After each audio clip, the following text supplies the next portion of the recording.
দিল্লি ভ্রমণের আজ অষ্টম পর্ব। জামা মসজিদ ও আমরা। জামা মসজিদ প্রতিদিন খোলা থাকে, নামাজের সময় ছাড়া। এখানে কোনো প্রবেশ মূল্য লাগে না। কিভাবে যাবেন? লালকেল্লা থেকে হেঁটেই যাওয়া যায় জামা মসজিদ। লালকেল্লার ঠিক সামনে যে জৈন মন্দির আছে, সেই মন্দির থেকে একটু সামনে এগিয়ে বাঁদিকে রাস্তা ধরে 7 থেকে 10 মিনিট হাঁটলেই পৌঁছে যাবেন জামা মসজিদ।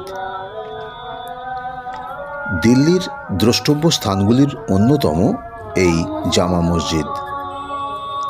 মুঘল সম্রাট শাহজাহান 1650 সালে তৎকালীন শাহজাহানাবাদের সব থেকে উঁচু স্থানে একটি শাহী মসজিদ নির্মাণের উদ্দেশ্যে 5000 শ্রমিককে কাজে লাগান।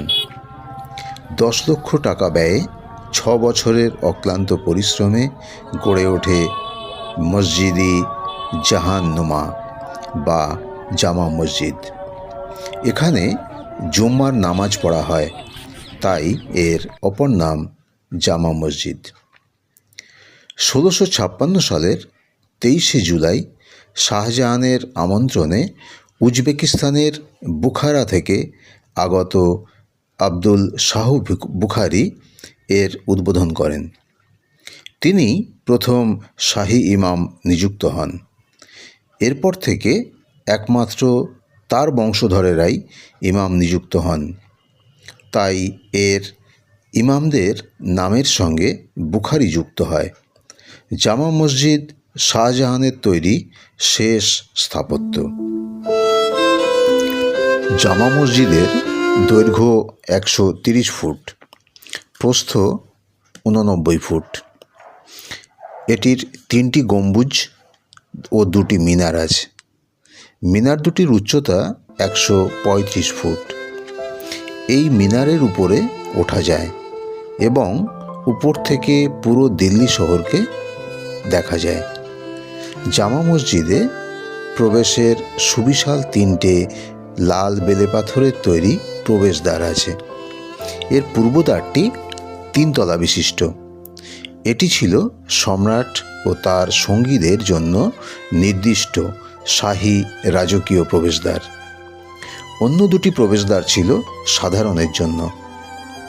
1857 সাল পর্যন্ত এটি মুঘলদের অধীনে ছিল।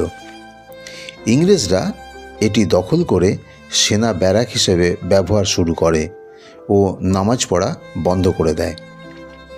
ইংরেজরা এটিকে ধর্মীয় বিতর্ক সভার স্থান হিসাবে ব্যবহার শুরু করে।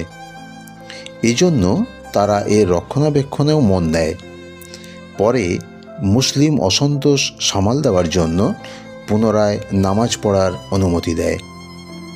এরপর নামাজ পড়ার সুযোগে এটি ব্রিটিশ বিরোধী আন্দোলনের অন্যতম কেন্দ্র হয়ে ওঠে। মসজিদটি লাল ও সাদা বেলে পাথরের তৈরি এক সুবৃহৎ স্থাপত্য। মসজিদের সামনে সুবিশাল পাথরের প্রাঙ্গণে একসঙ্গে 25,000 জন লোক নামাজ পড়তে পারেন। আর প্রাঙ্গণের কেন্দ্রে আছে মার্বেলের তৈরি জলাশয় অজু করার জন্য। মসজিদের পশ্চিম দেওয়ালে 7টি মিরহাব আছে। মাঝের মিরহাবটি সাদা মার্বেলের তৈরি, অপূর্ব শিল্পকর্ম। বিগত দিনের সেই সব মিস্ত্রিদের কথা স্মরণ করলে বিস্ময় জাগে। অসাধারণ তাদের কাজের দক্ষতা। একরাশ বিস্ময় ও মুগ্ধতা নিয়ে ফিরে চললাম।